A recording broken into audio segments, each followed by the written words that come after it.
मकबूजा जम्मू और कश्मीर में मकबूजा इलाके की खुसूसी हैसियत की मनसूखी के 3 बरस बाद भी भारतीय जबर मुसलसल जारी है।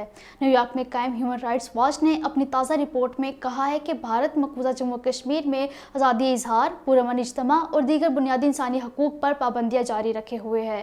मोदी हुकूमत की जाबराना पॉलिसियों और इंसानी हकूक़ की खिलाफ वर्जियों की तहकीकात में नाकामी ने कश्मीरी अवाम में अदम तहफ़्फ़ुज़ में इजाफा किया है।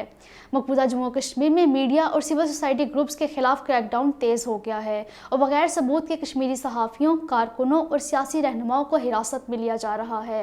ह्यूमन राइट्स वॉच ने अपनी रिपोर्ट में कहा है कि 5 अगस्त 2019 से भारतीय फौजी मकबूजा कश्मीर में मावरा अदालत कत्ल समेत मुतअद्दिद ज़्यादतियों में मुलव्वस रहे हैं, जिनका कोई जवाबदेह नहीं है। मकबूजा कश्मीर में कुल जमाती हुर्रियत कॉन्फ्रेंस ने 5 अगस्त यौम इस्तिसाल के मौके पर मुकम्मल हड़ताल, सिविल कर्फ्यू और बड़े पैमाने पर एहतजाजी मुजाहिरों की कॉल का इयादा करते हुए कश्मीरी अवाम से अपील की है कि वो तहरीक आज़ादी की कामयाबी के लिए खुसूसी दुआओं का एहतमाम करें।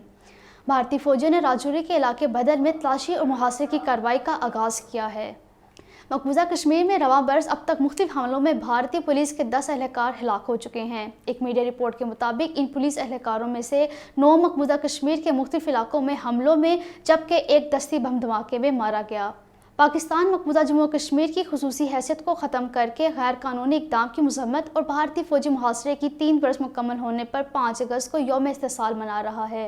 यौम इस्तिसाल के मौके पर मज़लूम कश्मीरियों से इज़हार यकजहती के लिए सेमिनारों और कॉन्फ्रेंसों समेत मुतअद्दिद प्रोग्राम्स तश्कील दिए गए हैं, जबकि कश्मीरी अवाम की हमायत में मुल्क भर में रैलियाँ निकाली जाएंगी। ट्विटर ने जो मुख्तलिफ किस्म के मवाद को रोकने के अहकामात पर भारतीय हुकूमत के खिलाफ कानूनी जंग लड़ रहा है, जून के महीने में क़वाइद व ज़वाबित के खिलाफ वर्जी करने पर 43,140 से ज़ायद भारतीय सार्फिन के अकाउंट्स बंद कर दिए हैं।